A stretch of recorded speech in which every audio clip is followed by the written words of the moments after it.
आज के लेक्चर में हम पेयर प्रोडक्शन को डिस्कस करेंगे। पेयर प्रोडक्शन में एनर्जी मैटर में कन्वर्ट होती है, लेकिन पेयर प्रोडक्शन को डिस्कस करने से पहले हम एक और चीज़ डिस्कस करेंगे कि फोटॉन्स मैटर के साथ किस तरह इंटरेक्ट करता है। फोटॉन्स का मतलब ये है कि इलेक्ट्रोमैग्नेटिक रेडिएशंस मैटर के साथ किस तरह इंटरेक्ट करता है। तो इलेक्ट्रोमैग्नेटिक रेडिएशन यानी फोटॉन्स मैटर के साथ तीन तरीकों से इंटरेक्ट करता है। ये डिपेंड करता है उनकी एनर्जीज के ऊपर। फॉर एग्जांपल, अगर आपके पास लो एनर्जी का फोटॉन है यानी लो एनर्जी इलेक्ट्रोमैग्नेटिक रेडिएशन है, जिस तरह इंफ्रारेड, विजिबल या अल्ट्रावायलेट, जब इसको हम मैटर के ऊपर डालते हैं तो ये फोटॉन उसके उस मैटर का जो इलेक्ट्रॉन है इस सारे फोटॉन को ऑब्जर्व करता है और वो इलेक्ट्रॉन जो है वो इस मेटल से बाहर निकल आता है। इसको हम फोटो इमिशन या फोटो इलेक्ट्रिक इफेक्ट कहते हैं। तो इस कारण के फोटो इलेक्ट्रिक इफेक्ट में जो लो एनर्जी फोटॉन होता है वो इलेक्ट्रॉन उसको कम्प्लीटली ऑब्जर्व करता है और उस एनर्जी की मदद से वो इस मैटर से बाहर आ जाता है। अगर आपके पास इससे ज़्यादा एनर्जी का फोटॉन है, जिस तरह एक्सरेज है, तो उसको जब हम मैटर के ऊपर डालते हैं तो ये फोटॉन, ये जो एक्सरे फोटॉन है, कुछ एनर्जी इलेक्ट्रॉन को देता है, जिससे वो इलेक्ट्रॉन स्कैटर हो जाता है और बाकी एनर्जी के साथ ये खुद स्कैटर होता है। इसको हम कॉम्पटन स्कैटरिंग इफेक्ट बोलते हैं। तो कॉम्पटन स्कैटरिंग इफेक्ट में फोटॉन अपनी कुछ एनर्जी जो है वो इलेक्ट्रॉन को देता है। यानी फोटो इलेक्ट्रिक इफेक्ट में फोटॉन के पास कम एनर्जी होती है, इसलिए इलेक्ट्रॉन उसको ऑब्जर्व कर लेता है कम्प्लीटली। लेकिन कॉम्पटन इफेक्ट में फोटॉन के पास ज़्यादा एनर्जी होती है, इसलिए इलेक्ट्रॉन सारी एनर्जी को ऑब्जर्व नहीं कर सकता। कुछ एनर्जी जो है उससे ऑब्जर्व करता है और जिससे वो बाहर निकल आता है और बाकी एनर्जी के साथ वो फोटॉन जो है वो स्कैटर हो जाता है। लेकिन अगर आपके पास एक्सरे फोटॉन से भी ज़्यादा एनर्जी का फोटॉन है यानी इलेक्ट्रोमैग्नेटिक रेडिएशन है, तो फिर जब इसको हम किसी हैवी मेटल के ऊपर डालेंगे तो वो फोटॉन जो है उसके एटम के न्यूक्लियस के पास पहुंच जाएगा। क्यों? क्योंकि वो फोटॉन के पास ज़्यादा एनर्जी है, तो वो इलेक्ट्रॉन जो है वो उन एनर्जी को ऑब्जर्व नहीं कर सकेगा, इसलिए वो फोटॉन जो है वो न्यूक्लियस के पास पहुंच जाएगा। जब न्यूक्लियस के पास पहुंच जाएगा तो वहाँ पे ये कंप्रेस हो जाएगा और वहाँ पे ये दो टुकड़ों में डिवाइड हो जाता है, यानी इलेक्ट्रॉन पॉजिट्रॉन का पेयर बन जाता है। और इसको हम पेयर, इसलिए इस प्रोसेस को हम पेयर प्रोडक्शन कहते हैं, क्योंकि यहाँ पे एक पेयर बनता है। इस तरह के पेयर प्रोडक्शन में फोटॉन जो है यानी एनर्जी जो है वो इलेक्ट्रॉन और पॉजिट्रॉन के पेयर में कन्वर्ट होता है, यानी फोटॉन यानी एनर्जी जो है वो मैटर में कन्वर्ट होता है। अब इन सारे प्रोसेसेस में फोटॉन जो है अपनी एनर्जी जो है वो इलेक्ट्रॉन को ट्रांसफर करता है। कहाँ पे कंप्लीटली ट्रांसफर करता है और कहीं पे जो है वो पार्शियली इलेक्ट्रॉन को एनर्जी ट्रांसफर करता है। अब ये जो फोटॉन ऑब्जर्प्शन है, जो मैटर फोटॉन को ऑब्जर्व करता है, ये डिपेंड करता है एक तो फोटॉन की एनर्जी के ऊपर कि कौन सी ऑब्जर्प्शन होगी। ठीक है, यानी फोटो इलेक्ट्रिक इफेक्ट होगा या कॉम्पटन इफेक्ट होगा या पेयर प्रोडक्शन होगा, ये डिपेंड करता है फोटॉन के एनर्जी के ऊपर। यानी अगर आपके पास लो एनर्जी का फोटॉन है, जिस तरह विजिबल, इंफ्रारेड या अल्ट्रावायलेट का है, तो वो क्या करता है, पेयर प्रोडक्शन करता है, फोटो इलेक्ट्रिक इफेक्ट करता है। लेकिन अगर आप इससे आपके पास ज़्यादा एनर्जी का फोटॉन है यानी एक्सरे फोटॉन है, तो वो जब मैटर के साथ इंटरेक्ट करता है तो वो कॉम्प्लेक्स स्कैटरिंग करता है। लेकिन अगर बहुत ज़्यादा एनर्जी का फोटॉन है, जिस तरह गामा रे फोटॉन है, तो वो जब मैटर के साथ इंटरेक्ट करता है तो वहाँ पे पेयर प्रोडक्शन होता है। इसके अलावा ये जो कौन सा प्रोसेस होगा, ठीक है, यानी फोटॉन मैटर के साथ कौन सा इंटरेक्ट करता है, ये उस मटेरियल के ऊपर, इस मैटर के एटॉमिक नंबर के ऊपर भी डिपेंड करता है। अगर आपके पास ज़्यादा एटॉमिक नंबर का मटेरियल है यानी कोई हैवी मटेरियल है, ठीक है, जिसके एटम में बहुत सारे इलेक्ट्रॉन्स और प्रोटॉन्स है, तो उसके ऊपर जब हम फोटॉन्स डालेंगे तो वो या तो ज़्यादातर फोटो इलेक्ट्रिक इफेक्ट करेगा या फिर पेयर प्रोडक्शन करेगा। क्यों? क्योंकि वहाँ से इलेक्ट्रॉन्स, वहाँ से फोटॉन्स का निकलना क्या होगा, मुश्किल होगा, क्योंकि वो हैवी मेटल है, तो हैवी हैवी मैटर है। ठीक है, तो वहाँ पे जब हम फोटॉन को डालेंगे तो वो हमसे फोटॉन स्कैटर होना यानी वहाँ से निकलना क्या है, मुश्किल है। तो इसलिए या तो वो क्या करेगा, फोटो इलेक्ट्रिक इफेक्ट करेगा या फिर पेयर प्रोडक्शन करेगा, यानी फोटॉन वहाँ पे ऑब्जर्व होगा। तो ऑब्जर्व होने की केस में या तो फोटो इलेक्ट्रिक इफेक्ट करेगा या फिर पेयर प्रोडक्शन करेगा। अब ये फोटॉन की क्या एनर्जी होगी कि वो कौन सा प्रोसेस करेगा, तो उसको चलो हम डिस्कस करते हैं। फोटो इलेक्ट्रिक इफेक्ट के लिए फोटॉन्स की एनर्जी जो है वो 500 किलो इलेक्ट्रॉन वोल्ट से के बराबर या इससे कम होनी चाहिए। जो कौन से फोटॉन बनते हैं या इंफ्रारेड के बनते हैं, इनविजिबल और अल्ट्रावायलेट, क्योंकि इनकी एनर्जी जो है, उनके फोटॉन की एनर्जी 500 किलो इलेक्ट्रॉन वोल्ट से कम होती है। लेकिन अगर आपके पास इससे ज़्यादा एनर्जी का फोटॉन है और 5 मेगा इलेक्ट्रॉन वोल्ट से कम एनर्जी का फोटॉन है, यानी अगर फोटॉन की एनर्जी 500 किलो इलेक्ट्रॉन वोल्ट से 5 मेगा इलेक्ट्रॉन वोल्ट तक है, तो ये फोटॉन जो है वो जब मैटर के साथ इंटरेक्ट करेगा तो वो उसके इलेक्ट्रॉन से स्कैटर होगा, यानी काउंटर स्कैटरिंग करेगा। और ये कौन सा बनता है? एक्सरे का फोटॉन बनता है इस एनर्जी रेंज में। और अगर इससे ज़्यादा एनर्जी का है, यानी 5 मेगा इलेक्ट्रॉन वोल्ट से ज़्यादा एनर्जी का है, 2mc² से ज़्यादा एनर्जी का फोटॉन है, जो गामा रे फोटॉन बनता है, तो वो जब मैटर के ऊपर हम डालते हैं तो वहाँ पे पेयर प्रोडक्शन होता है। अब ये पेयर प्रोडक्शन को हम डिटेल में कन्वर्ट करते हैं कि पेयर प्रोडक्शन क्या है। तो पहले भी हमने डिस्कस किया कि जब फोटॉन इलेक्ट्रॉन और पॉजिट्रॉन के पेयर में कन्वर्ट होता है तो इसको हम पेयर प्रोडक्शन कहते हैं। अब ये फोटॉन जो है वो वैक्यूम या एम्प्टी स्पेस में पेयर में कन्वर्ट नहीं होता। वहाँ पे अगर कोई न्यूक्लियस है और उस न्यूक्लियस का कोई हाई इलेक्ट्रोमैग्नेटिक फील्ड है तो फिर ये फोटॉन जो है उस न्यूक्लियस के पास इलेक्ट्रॉन पॉजिट्रॉन पेयर में कन्वर्ट हो सकता है। अदरवाइज वो कन्वर्ट नहीं हो सकता। क्यों? क्योंकि पेयर आपके पास कंजर्वेशन एनर्जी और मोमेंटम जो है वो कंजर्व नहीं होगा, जो बाद में हम प्रूफ भी करेंगे। ठीक है, अगर न्यूक्लियस नहीं है तो फिर एनर्जी और मोमेंटम जो है वो इस प्रोसेस में कंजर्व नहीं होता, जो कि पॉसिबल नहीं है, जो बाद में हम प्रूफ भी करेंगे कि बाकी जब न्यूक्लियस नहीं होता तो मोमेंटम और एनर्जी कंजर्व नहीं होती। अगर आपके पास ये न्यूक्लियस है और इसके पास ये फोटॉन आता है तो फिर ये इलेक्ट्रॉन और पॉजिट्रॉन पेयर में कन्वर्ट होता है। चलिए यहाँ पे मैं एक सिंपल तरीके से इसको समझाता हूँ कि क्यों ये न्यूक्लियस क्यों होना चाहिए कि फोटॉन इलेक्ट्रॉन पॉजिट्रॉन में कन्वर्ट हो ही नहीं। ठीक है, तो वो इस वजह से क्योंकि अगर आप ग्लास को हवा में फेंकते हैं तो हवा में तो ग्लास टुकड़ों में कन्वर्ट नहीं हो सकता। अगर वो किसी दीवार के साथ टकराएगा तो तब वो गिलास जो है वो टुकड़ों में कन्वर्ट हो सकता है। तो एक फोटॉन भी एम्प्टी स्पेस में इलेक्ट्रॉन और पॉजिट्रॉन के टुकड़ों में कन्वर्ट नहीं हो सकता। अगर कोई हैवी न्यूक्लियस आएगा तो तभी जो है वहाँ पे वो फोटॉन कंप्रेस होगा और वो इलेक्ट्रॉन और पॉजिट्रॉन के पेयर में कन्वर्ट होगा। अब ये जो इलेक्ट्रॉन है इसका मास जो है वो 9.11 × 10⁻³ किलोग्राम है और इसके ऊपर -e चार्ज होता है, यानी नेगेटिव चार्ज होता है। ये पॉजिट्रॉन है और इसके ऊपर जो है इसका मास भी इलेक्ट्रॉन के मास के बराबर है, लेकिन इसके ऊपर जो चार्ज है वो प्लस होता है। तो इसका मतलब ये है कि ये जो पॉजिट्रॉन है ये पॉजिटिव चार्ज इलेक्ट्रॉन है, यानी ये एंटी इलेक्ट्रॉन है, ये पॉजिटिव चार्ज इलेक्ट्रॉन है, या इसको आप इलेक्ट्रॉन का एंटी पार्टिकल भी कह सकते हैं। इस पॉजिट्रॉन का फिजिकल प्रॉपर्टीज वही होती है जो इलेक्ट्रॉन की होती है। फॉर एग्जांपल पॉजिट्रॉन का मास और साइज वही होता है जो इलेक्ट्रॉन का मास और साइज है, लेकिन कुछ पॉजिट्रॉन की प्रॉपर्टी इलेक्ट्रॉन से डिफरेंट होती है। फॉर एग्जांपल पॉजिट्रॉन का चार्ज जो है वो इलेक्ट्रॉन के चार्ज के अपोजिट होता है और इस तरह स्पिन भी पॉजिट्रॉन का इलेक्ट्रॉन के अपोजिट होता है। अच्छा, पेयर प्रोडक्शन में इलेक्ट्रोमैग्नेटिक एनर्जी मैटर में कन्वर्ट होती है अकॉर्डिंग टू आइंस्टाइन इक्वेशन की एनर्जी जो है वो मैटर में कन्वर्ट हो सकती है, और इसको हम क्या कह सकते हैं? मैटराइजेशन ऑफ एनर्जी कह सकते हैं। तो इस तरह के मैटर भी एनर्जी का एक फॉर्म है, कंडेंस फॉर्म है। अगर आप एनर्जी को कंप्रेस करें तो वो मैटर में कन्वर्ट हो जाता है। ठीक है, तो इस प्रोसेस में भी एनर्जी जो है वो मैटर में कन्वर्ट हुई है, एनर्जी मैटरलाइज हुई है, तो इसको हम मैटराइजेशन ऑफ एनर्जी कहते हैं। अच्छा, पीयर प्रोडक्शन में हमारे पास कुछ नहीं होता, इन एनर्जी होती है, इलेक्ट्रोमैग्नेटिक एनर्जी होती है, और इससे आपके पास इलेक्ट्रॉन और पॉजिट्रॉन का पेयर बन जाता है। तो इसका मतलब ये है कि पेयर प्रोडक्शन में हमारे पास कुछ नहीं होता, लेकिन उससे मैटर यानी इलेक्ट्रॉन और पॉजिट्रॉन जो है वो पैदा हो जाते हैं, और ये न्यूक्लियस यानी स्ट्रॉन्ग इलेक्ट्रिक फील्ड की मदद से ये होता है। अब इस पेयर प्रोडक्शन में कुछ बेसिक लॉज फिजिक्स के कंजर्व होनी चाहिए। ठीक है, यानी वो वायलेट नहीं होनी चाहिए। ठीक है, जो कंजर्वेशन लॉ है वो वायलेट नहीं होने चाहिए। तो पहले कंजर्वेशन लॉ है कि स्पेयर प्रोडक्शन में चार्ज को कंजर्व होना चाहिए।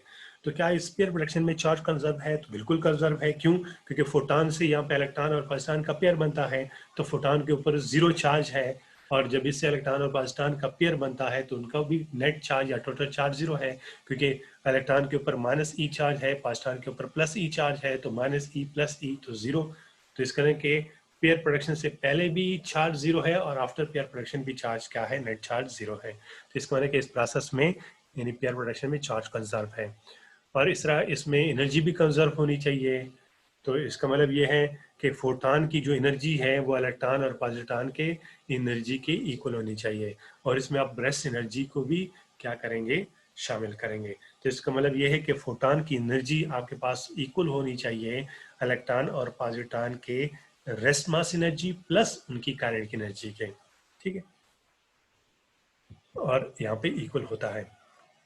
पेयर प्रोडक्शन में लीनियर मोमेंटम को भी कंजर्व होना चाहिए और लीनियर मोमेंटम को कंजर्व होने के लिए हमारे पास न्यूक्लियस जो है वो होना चाहिए। न्यूक्लियस होगा तो पेयर प्रोडक्शन में लीनियर मोमेंटम कंजर्व होगा। अगर न्यूक्लियस नहीं होता तो लीनियर मोमेंटम कंजर्व नहीं होता, इसलिए एम्प्टी स्पेस में हमारे पास कोई पेयर प्रोडक्शन नहीं होता।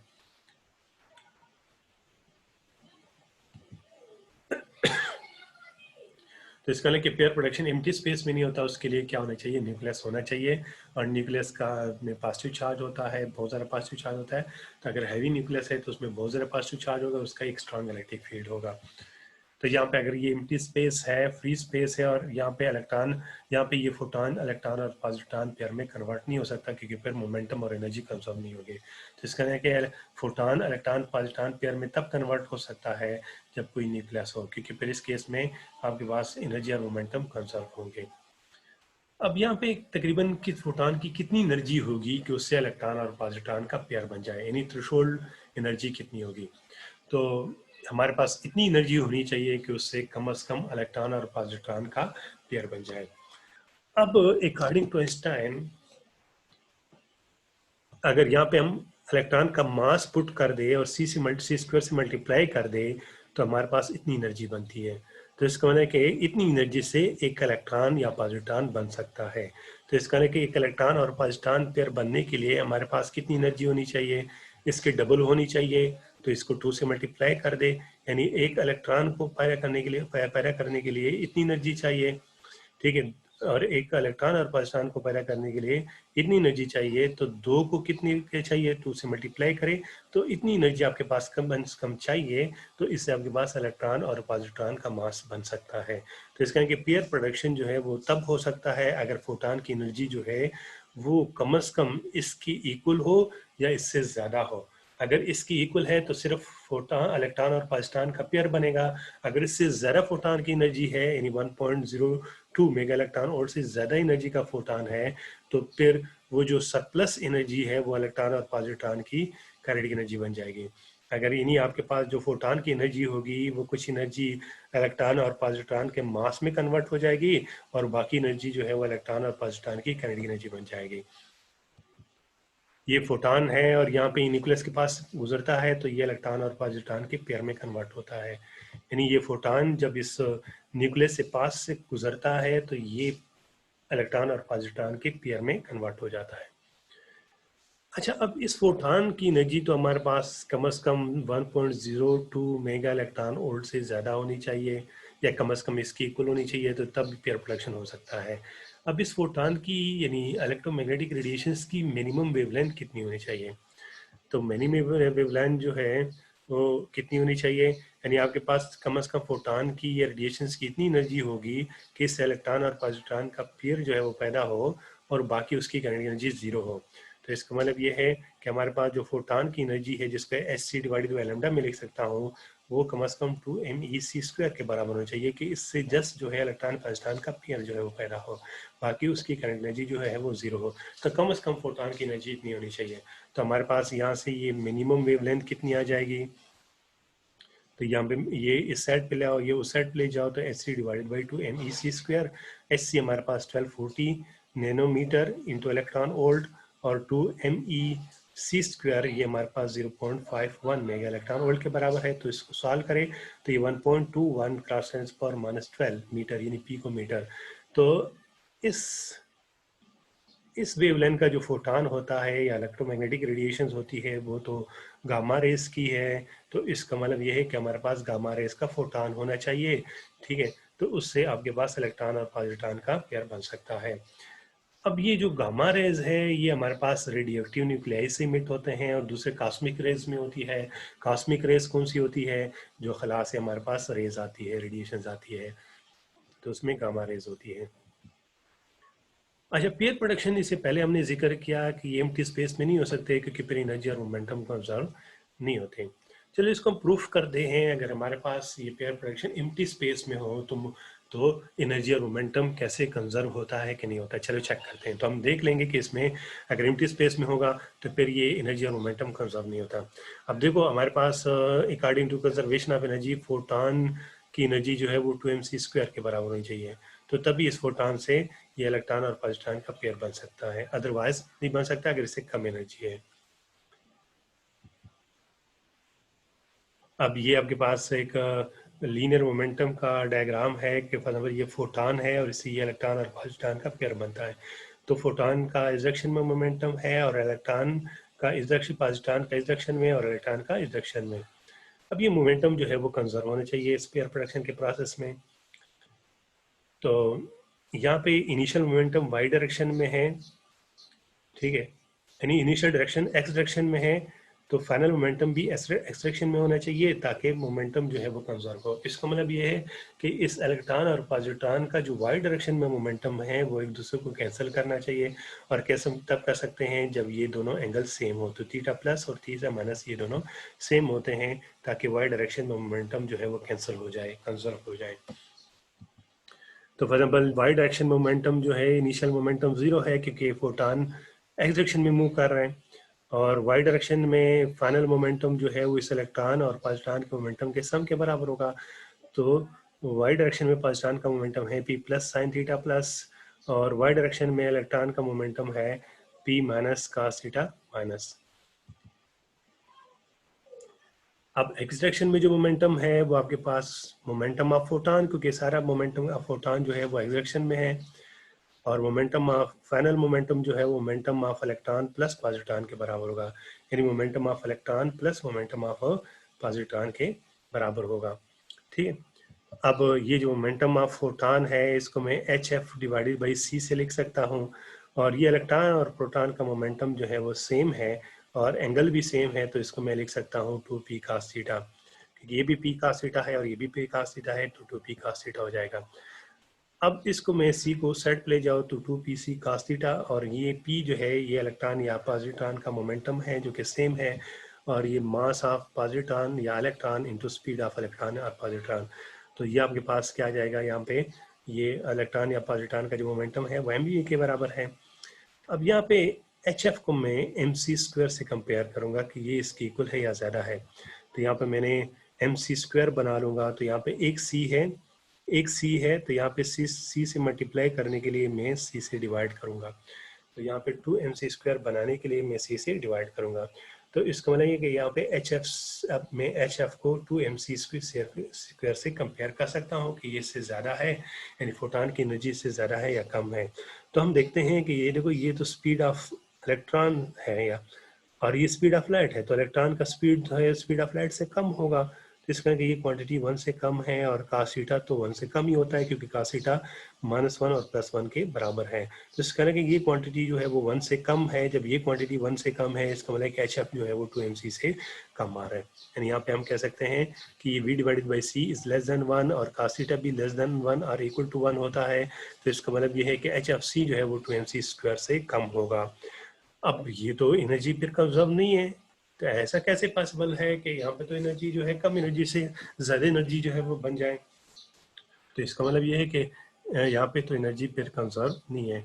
अगर एम्प्टी स्पेस में इसका मतलब ये है कि पेयर प्रोडक्शन होता है तो फिर एनर्जी जो है हमारे पास 2mc² से, फोटॉन की एनर्जी 2mc² से कम आती है, जो कि पॉसिबल नहीं है, क्योंकि एनर्जी जो है वो कंजर्व होनी चाहिए।